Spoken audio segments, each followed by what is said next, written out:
Most rappers who walked the path 6ix9ine walked are dead. Some were shot in parking lots. Some were caught slipping at clubs.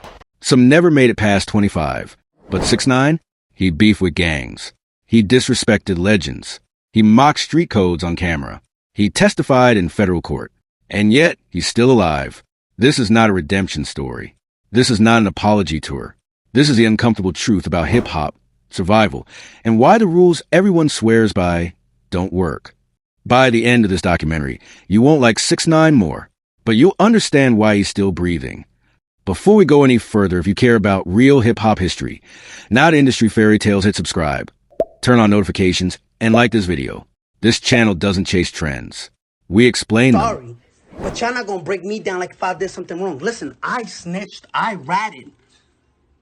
But who was I supposed to be loyal to? If you can't be loyal to me out here in the free world, and you fucking my baby mom, and while I'm out on tour making money for all of us, you back at home sleep with my baby mom, then I get kidnapped, then you try to kill me? If you can't be loyal to me out here in the free world, what makes you think if I would have held it down, you wouldn't violate me in the prison? Stab me up, poke me up in my neck. What? I'm not gonna lose my life over a no hater, over no, yo, you did the wrong Nah, y'all understand it. Y'all don't want to understand it. Why is everyone suddenly obsessed with 6ix9ine again? Because hip-hop is bored, and hip-hop is nostalgic. This culture doesn't move in straight lines. It moves in cycles. A chaos era, followed by reflection, then chaos again. Right now, we're stuck in the quiet part. There's no real rap villain. No truly outrageous personality. No artist willing to cross lines without a PR team standing behind them. Most beef today feels staged, calculated, corporate. But 6ix9ine came from a different time. A time when the chaos was real. Real gang involvement. Real court cases. Real fear. Real consequences. There were no filters. No safety nets. No soft landings. And here's the truth most people won't admit. People aren't missing him. They're missing what he represented. Unfiltered danger, mixed with internet insanity. So when 6ix9ine pops up again, even quietly, it triggers memory, curiosity, and clicks. Not because the culture forgives him, but because the culture remembers how real it felt. Why are his haters suddenly showing love? It's not love. It's reevaluation. Time does something powerful. It removes emotion. It exposes patterns. And it humbles opinions. Back then, everything was reaction. People shouted. He snitched. Internet morality was loud. And everyone felt forced to choose a side. There was no patience. No distance. Only outrage. But time passed. And now we've seen bigger scandals. We've seen so-called street rappers do worse. We've seen fake gangsters get exposed in real time. So people started to realize something uncomfortable. We hated him, but he didn't pretend to be something he wasn't. That honesty, however ugly, age is better than fake integrity.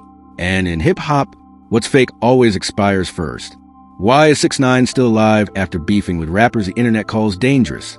This is the most misunderstood part of his story. Because the truth isn't dramatic. It's uncomfortable. 6ix9ine survived because he stopped playing by the rules of street mythology. Not the streets themselves, but the myths people believe about them. The myth says you have to stay visible. The myth says you have to stand your ground. The myth says backing down makes you weak. And that myth has buried a lot of rappers. Look at the pattern. Most rappers who didn't survive tried to do everything at once. They wanted street credibility. They wanted fame. They wanted respect. And they wanted safety all at the same time. So they stayed accessible. They moved without structure. They pulled up to clubs to prove a point. They refused protection because it didn't look real. They chose pride and paid for it. 6ix9ine made a different choice. When the moment came, he didn't try to look tough. He didn't try to win the internet. He didn't try to preserve an image.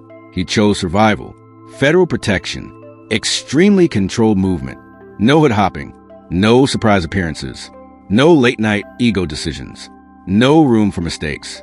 And here's the part people don't like to admit. Street rules don't punish fear. They punish pride. Fear makes you cautious. Fear makes you strategic. Fear keeps you alive. Pride is what convinces people they're untouchable.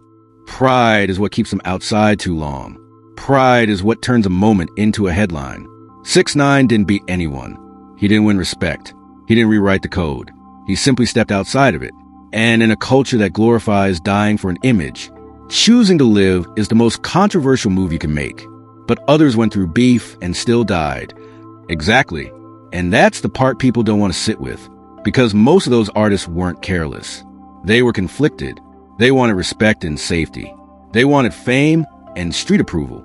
They wanted internet points and real-world immunity. They tried to live in two worlds at the same time, and that combination doesn't exist. The streets demand loyalty. The internet demands performance. The industry demands access. Trying to satisfy all three is how people get caught slipping, so they kept showing up. They kept responding. They kept proving they were still real. They moved without structure. They stayed reachable. They stayed outside longer than they should have. Not because they were stupid, but because walking away felt like losing. 6ix9ine made a choice most rappers refuse to make. He picked one thing: not respect, not credibility, not validation. He picked survival. He accepted the backlash. He accepted the jokes. He accepted being written off. Because once you choose to stay alive, you also choose to let certain doors close. No surprise club appearances. No spontaneous pull-ups. No late-night ego decisions. Just distance, structure, control. And that single decision broke the pattern. Not because he was smarter. Not because he was tougher. But because he stopped trying to be everything at once. In hip-hop, the most dangerous position isn't being hated. It's trying to be loved by everyone. Why has public perception shifted? Because hip-hop itself has changed. The culture that once spoke in codes now speaks in contracts. The conversations that used to happen in whispers now happen out loud. Today, snitching isn't just rumored, it's openly discussed. Labels cooperate with police behind closed doors. Rappers plead out quietly and move on with their careers. And what we still call the streets has become more aesthetic than reality. It's an image now, a costume, a sound. The rules didn't disappear. They just stopped being enforced the way people pretend they are. So when people look back at 6ix9ine, they see him differently. Not through emotion, but through context. They don't see a hero. They don't see a villain. They see a warning. A case study in what happens when internet fame collides with street mythology. A lesson in how fast loyalty disappears when money and pressure show up. A mirror reflecting the hypocrisy the culture didn't want to admit. 6ix9ine didn't create the cracks in hip-hop. He walked straight through them. And once the illusion broke, it couldn't be put back together. That's why his name still comes up. That's why the debate never fully dies. Because he represents a moment hip-hop can't erase. A moment when the rules were tested, exposed, and quietly rewritten. And whether the culture likes it or not, it learned from him. Here's the final truth most people won't say out loud. 6ix9ine didn't beat the system. He exposed it. He showed that street codes don't actually protect you. They protect the image of the street. And when pressure comes, that image collapses first. He showed that industry loyalty is conditional. It exists when the numbers are good and disappears the moment the risk becomes real. He showed that survival matters more than pride.